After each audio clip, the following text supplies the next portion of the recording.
Behind every business are its owners, and businesses can be owned in many different ways. In this film, we're going to look at a franchise. Here's one that's familiar to many high streets around the UK. It says Tony and Guy above the door, but we really feel like it's our business. You know, we own the business. We feel like we're in complete control of it, and I think any franchisee would tell you the same. Tony and Guy employs over 7,000 people and has nearly 400 salons and training academies across the world, with a new salon opening every week. It has a branch on many different UK high streets and is the first hairdresser to be voted a super brand by the movers and shakers that shape the media industry. Many of these high street stores are actually owned by local businessmen and women through what is known as a franchise. A franchise is, in theory, your own business, but within a business. It enables you to come under the wing of like a father figure or something like that will help look after you, will take on a lot of the responsibility for you, but inevitably you have to share some of your profit with the franchisor. One of the advantages of owning a franchise is that the liability is limited and shared between both parties. We share in that liability, and it is in all of our interests to make you as the franchisee a profitable working franchisee. Wanting to grow their business, Tony and Guy decided on the franchise route despite other options. The key to Tony and Guy's expansion, I think, was via their education. They realised the importance of educating their staff from a very, very early point in the career of the company. This obviously then led to having on their books people who are fantastically trained, and what were you going to do with them? Let them become competition or keep them within the fold? So then we allowed them to open franchises and expand the business that way and expand themselves. Gary France has worked for Tony and Guy for over 15 years, travelling the world as the art team director, until 18 months ago when he and his wife took on the franchise for the Tony and Guy Kensington branch in central London.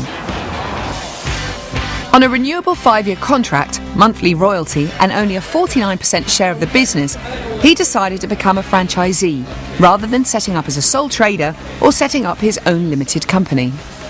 Going into business is a huge learning curve.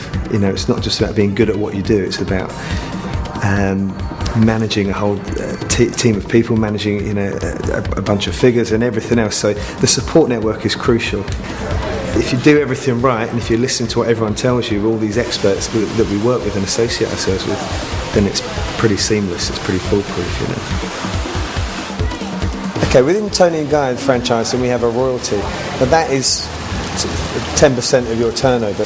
Now, for that royalty, what you get is advertising, education, network support. You get the Salon Genius system, which is the computerised till, and all sorts of other things. We've got our own magazine, our own TV, which you know every salon has, window pictures, and there's also lots of add-ons that you can buy into as well. Lots of extras like human resources, things like that. But there are also disadvantages. If you do want to go with another product range, for example, you can't. You know, we're tied in contractually to our own range, which we're happy with, but now and again it'd be nice to work with a couple of different brands to get some different ideas. There's obviously the royalty, which is a lot of money to lose when you first start. You're working incredibly hard and only getting half the profit. I'd rather have sort of 49% of a higher turnover than 100% of something that doesn't turn over very much at all. Whilst each business outlet is part owned and operated by the franchisee, Tony and Guy, as the franchisor, retains control over the way in which products and services are marketed and sold. Tony and Guy Kensington, Sarah speaking, how can I help you? It also controls the quality and standards of the business. Saturday, with anybody in particular? We have a team of what we call area managers in the UK and then international managers for the rest of the world, really, who maintain the brand. They visit every salon, check that you're doing everything correctly, that you haven't got pictures displayed that you shouldn't have, you know, that your staff are wearing the correct uniforms, that you're keeping up with your staff training to help you maintain Tony and Guy as the brand. Whether it be Tokyo, London or Australia, Tony and Guy always delivers the same quality of service and exceptional haircut, really, anywhere around the world.